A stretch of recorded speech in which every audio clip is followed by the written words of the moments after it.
So the first Gundam series I've ever watched finally comes to a close. Gonna miss the series. I will. I legit will miss this series. I'm sad it's finally over.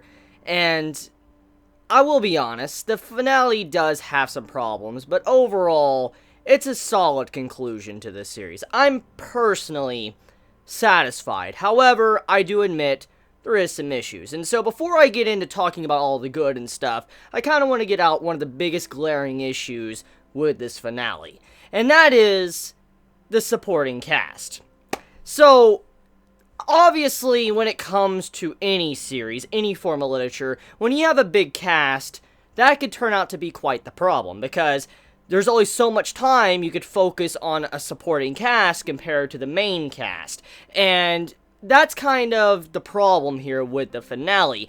There is a lot of characters. There is so many characters, in fact, that barely any of them really got any development at all. But there is a lot of characters that I felt could have been used a little bit more. You know, dived into, had their own episodes focused around them or whatever. But obviously with time constraints, limited amount of time or whatever, that's where we're left at when it comes to the conclusion of Gundam Iron-Blooded Orphans, the entirety of the series. And, I mean, besides that overall, besides those glaring problems with some of the support cast, I do think that it was solid for the most part. I mean, I'm satisfied with the way it kind of turned out. In a way, it was realistic, because the bad guys did win, which is kind of sad, because you would want Tekadon to win. You wanted them to win. You wanted them to come out on top, be King of Mars, but that didn't happen. That didn't happen at all, and the villains actually won at the end of the day, which is, like I said, realistic, because when it comes to stuff like that, that's kind of how real life is. The villains usually win. I mean, if they have the upper hand with media,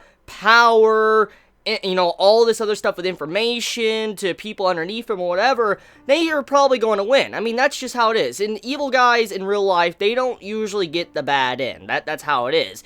And that's kind of how the finale of Gundam feels to me. I mean, I know many might be upset that majority of the bad guys of the series turned out to be on the winning end of the series, but overall, though, it still sends a very clear message. And also, it did change things in the end.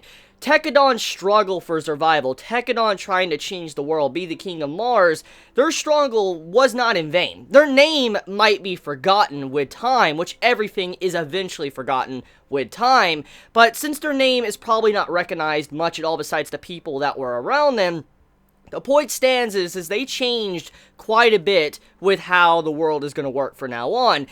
Rustle, you know, he's a shady person. He's a very shady person. We've seen him do some really corrupt shit throughout the episodes, and even what he did in this episode, when he did like an orbital strike from space and just used illegal weapons to attack Tekadon or attack just Akihiro and Mika, it just shows how shady he really can be, or how dirty he is with his tactics. And yes, he's evil, but you gotta realize though, with him winning, he also made it to where the world is actually kind of better. Even though he's evil, he did make it to where the world is better. Tekadon's sacrifice meant something. They still managed to change something to where there will no longer be human debris anymore. There will no longer be people like them throughout their journey, you know, having to struggle to survive. The only thing they know is how to fight on the battlefield. That will no longer happen. That has been changed thanks to what Tekadon's done, thanks to the struggling that they did throughout the entirety of Season 1 and Season 2. So all those deaths did mean something. It legit meant something. So it's not like they were just swept under the rug and it was pointless. Their entire struggle throughout the first 2 seasons were pointless. I'm actually happy that it wasn't pointless. Even though, like I said, I'm glad that the villain kind of won because it fits, you know, a realistic standard.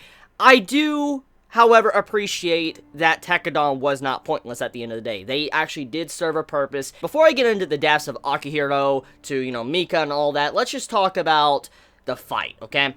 So, the fighting of this episode, it was beautiful. It was straight beautiful. Probably one of the best scenes I've seen throughout the entirety of Gundam, besides the mobile armor fight with Mika. That stuff was gorgeous, but I have to admit, this is definitely either tied with that or a close second, one or the other, but this was a very good episode just with the fight alone, not even talking about the contents inside. Just the fight looked really good, Mika going complete savage, Akihiro going complete savage. When you just see their entire Gundam frames just falling apart, they're like just, you know, sparks coming out of them, smoke and all that, but they still pull themselves up and they continue to fight. It just just shows how monstrous they are, and that you cannot just put down Tekkadan like it's nothing. Even just two people were fighting off a giant army by themselves, just showing how much they were trying to struggle to survive and continue doing their duty to the very end. They went into that fight knowing they were gonna die, but they still kept fighting anyways to protect everyone they loved before everything was, GG.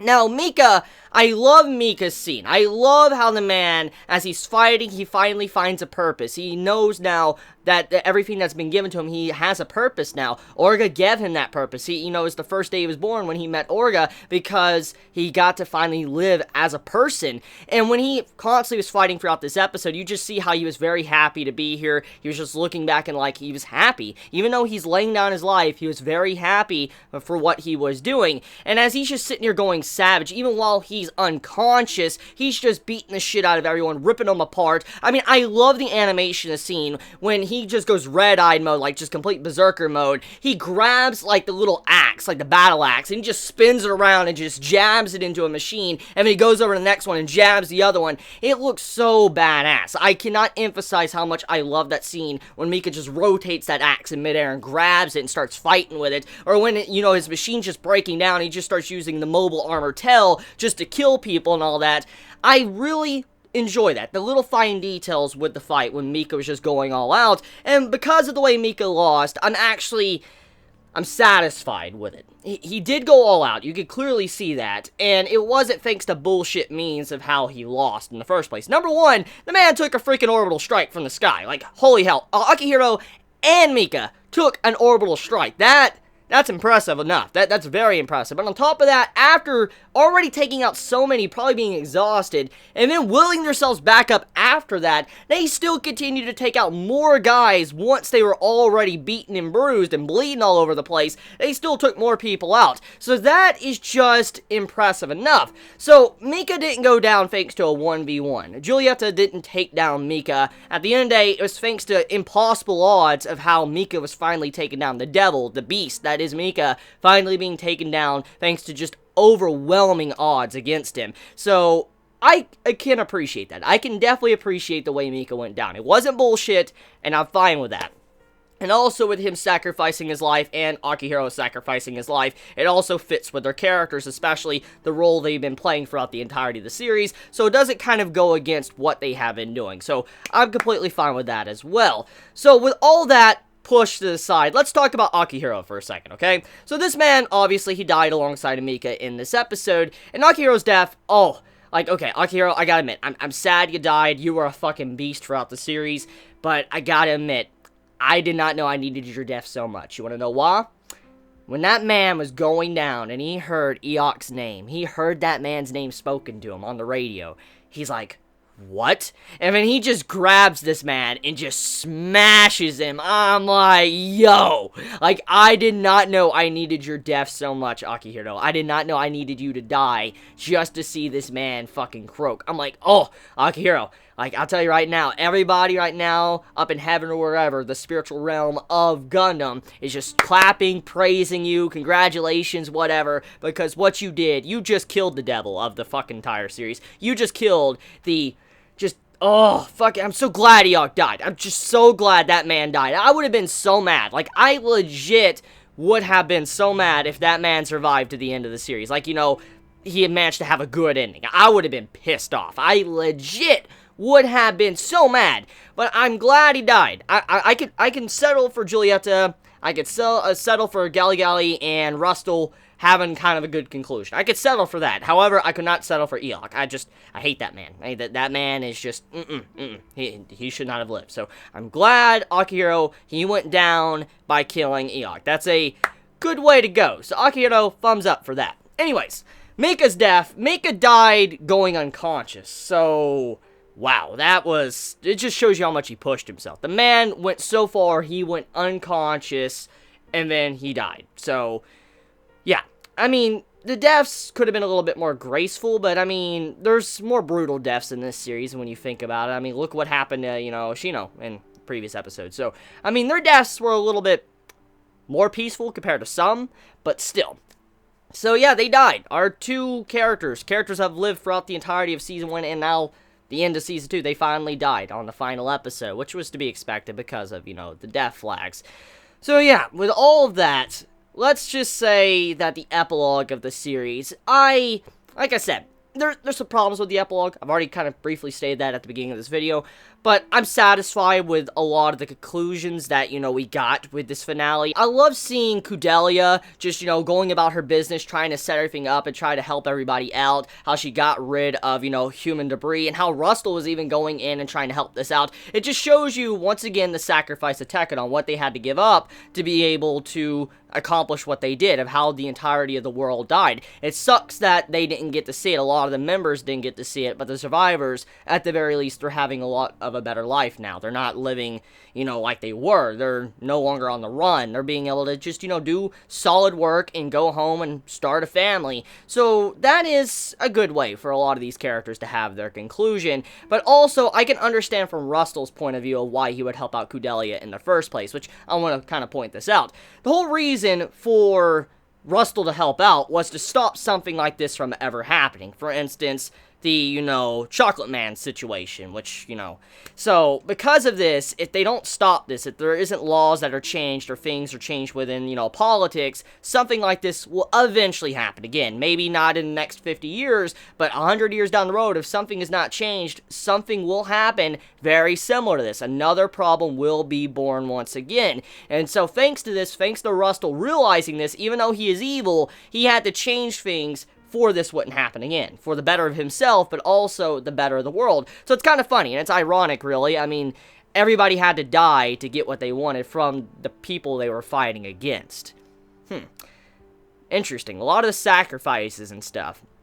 Now, anyways, the finale ends off with seeing Atra's child. I'm kind of sad that Kudelia doesn't have her own child, but, yeah, wishful thinking. Still, Kudelia and Atra are raising Mika's child, which I was gushing. I was like, oh, that's adorable. And I mean, the child, Akatsuki, he looks exactly like Mika, except with Atra's, hair color. A little bit similar. It's like kind of different. Like the color is a little bit shaded, a little bit more red, but overall the hairstyle is very similar to, Atra's. And I was like, oh, that's just so cute. And I'm like, I wonder if one day we might have a series, continuing after Iron-Blooded Orphans, like, focusing on Mika's child. Maybe something like that might happen, I don't know. And there is a lot of things with the finale that just leaves up to a lot of interpretation with some of the characters. I mean, like, let's talk about Ride for a second. Ride, this man got revenge. He went out of his way to kill Nobles. You remember fucking Nobles, what he did to Orga, how he killed him? Yeah, and, Ride and all them, they saw that?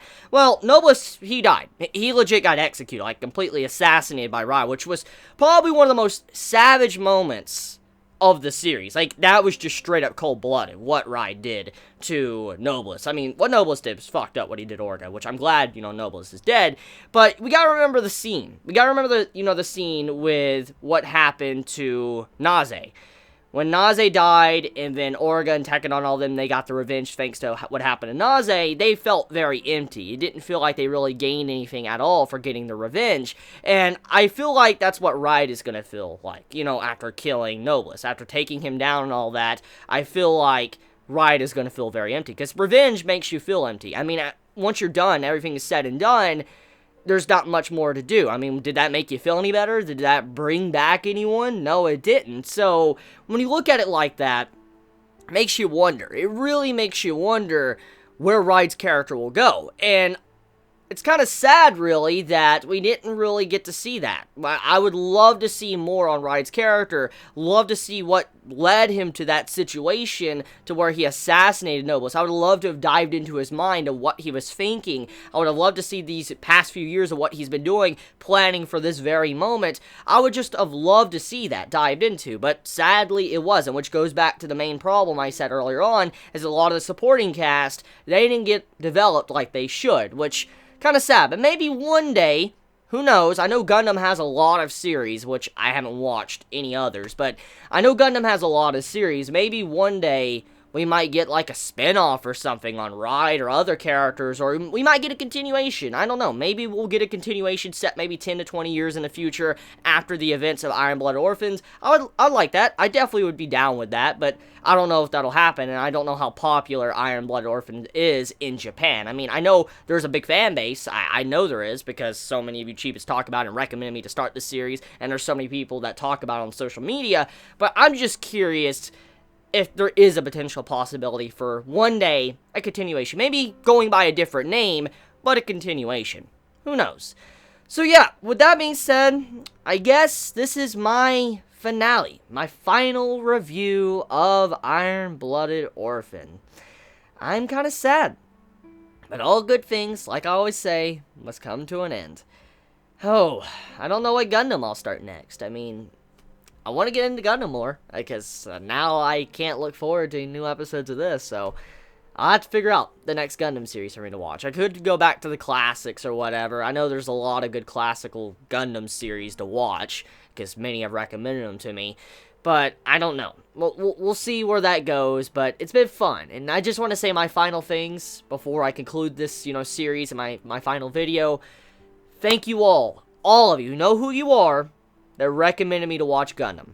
I am very thankful for that. When I was sitting down, going through what I will watch, I forget what season it was, but when I was going down through all the anime and stuff, and I was just, saying I'll probably skip this since I haven't watched the previous Gundams or whatever, and I was unaware that it would be its own thing, I am thankful so many of you just slap me and like, Chibi, this is something new, you can watch it. I'm very thankful. So, you know who you are, all of you Chibits, everyone.